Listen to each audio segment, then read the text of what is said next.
In the present day, bookbinding is done in a huge factory where thousands and thousands of books are bound daily. The work that I do here is still hand bookbinding.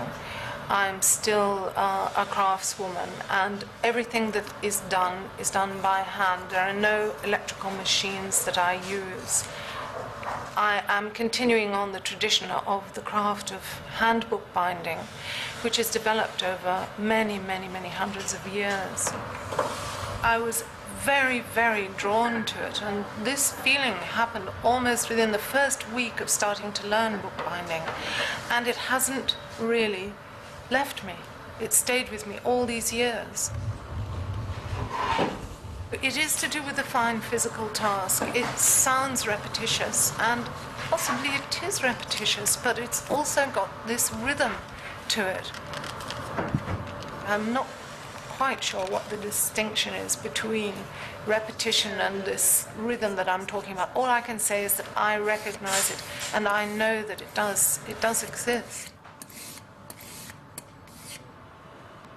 I lose myself in it when I'm concentrating. I don't hear the traffic. I don't hear anything around me other than the phone, of course. Every book that I work on and every aspect of bookbinding has got a little, I suppose, a part of me in it, because I'm forever trying to perfect the techniques. The part of me that wants to be able to create the perfect end result is forever being challenged. Without doubt, the most difficult thing to learn is the gold tooling, the use of gold leaf and the gold tooling. And that's been an acknowledged thing throughout the centuries of bookbinding. People who were doing only gold tooling, they're called gold finishers, they were always paid more because their skills were recognized as being very, very special indeed. These are center tools, and they're used for decorating the spines of a book. Some have got very sharp edges, and others, which are older and have been used more, have got rather softer edges. They're engraved in brass.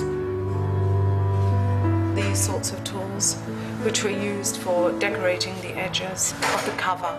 These are very, very soft, very rounded. These are brass, and brass is very soft and does get this very nice rounded effect.